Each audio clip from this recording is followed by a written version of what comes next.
Well, joining us for more from Delta State is Dr. Michael Nwoko, who's the Senior Special Assistant on Health Monitoring at Delta State. Welcome to the program. Thank you so much for having me once again.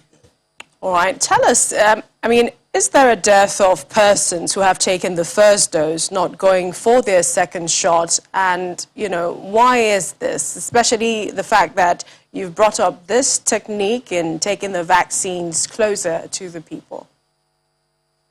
Yes, thank you very much for that question. Really, I believe that the people would respond, positively to the second dose of the vaccination program. You'll agree with me that we had a lot of issues, issues that borders on rejection of the vaccine.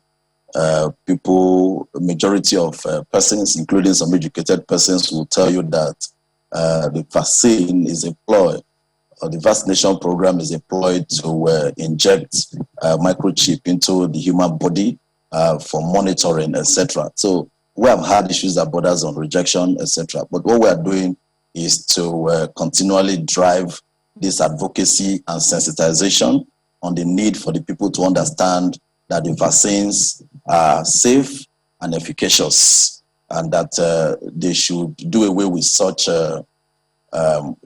conspiracy theories, thereabout.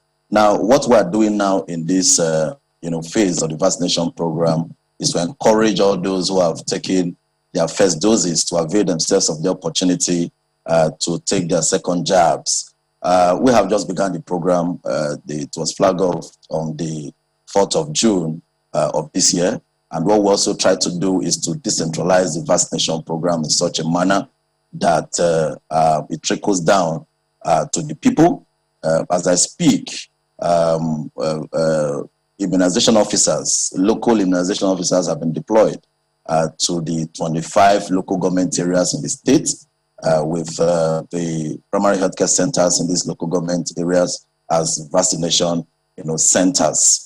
We have been getting results, and I have the firm belief that with this continuous drive in the advocacy and sensitization program that we are carrying out, we will be able to encourage more people to participate in the vaccination program. Suffice to state that in Delta, we didn't get any reports of major side effects or reactions, to the vaccines, etc. So that is really a plus, and we have been able to really capitalize on that. We have been able to magnify on that, making people to understand that the reactions are not there, and of course there is need, because the reasons that they give for rejecting the vaccine, apart from the conspiracy theories of this ploy of injecting microchip into the system, many will tell you that a lot of persons are likely going to come down with adverse reactions after taking the vaccines. But since the reports are not there, we're equally capitalizing on it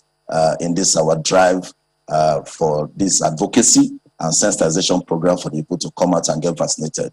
Thus far, the strategy that we have adopted thus far is really helping out, in the sense that we equally have immunization officers who have received proper training, who are currently moving from one corporate office to the other with a view to encouraging people to take their second jabs. And I have a firm belief that with the data that we're collecting, and of course with the anticipated turnout, that we are going to have more persons turning out to participate in this phase of the vaccination program. So you see, Delta State has always been on top, really, when it comes to getting the people to adhere to programs like this.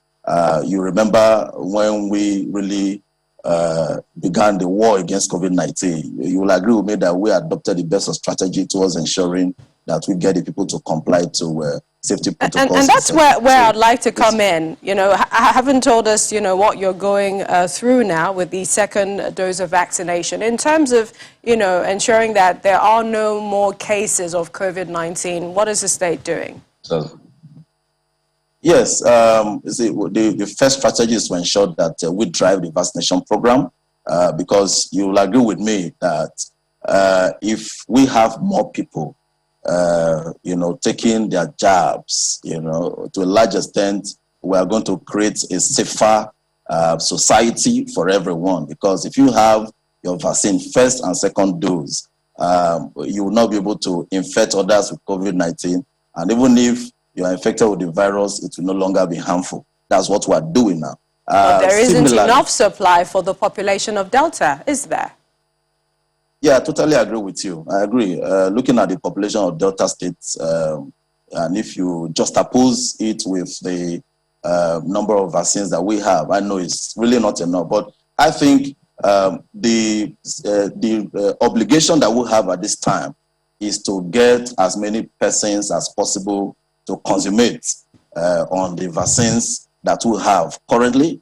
If that comes to the fore, then you'll agree with me that a lot of persons would have been able to take their job, so that we can now, of course, make a case, with the Primary Healthcare Development Agency, which is, of course, the coordinating agency at the federal level responsible for distribution of vaccines, so that more doses can come in the next phase, of the vaccination program. So what we are trying to do is to ensure that we exhaust the doses available now. And I have a firm belief that with the strategy that we have adopted, with the results with the turnout that we're getting now, in no time we'll be able to exhaust the doses that we have. So that in the next phase, obviously, we'll expect. Thank you so much appreciate your for having me. I really appreciate it. Thank you. We've been speaking with much. Dr. Michael Nwoko, Senior Special Assistant on Health Monitoring in Delta State. Thanks for joining us on the program. Thank you so much for having me.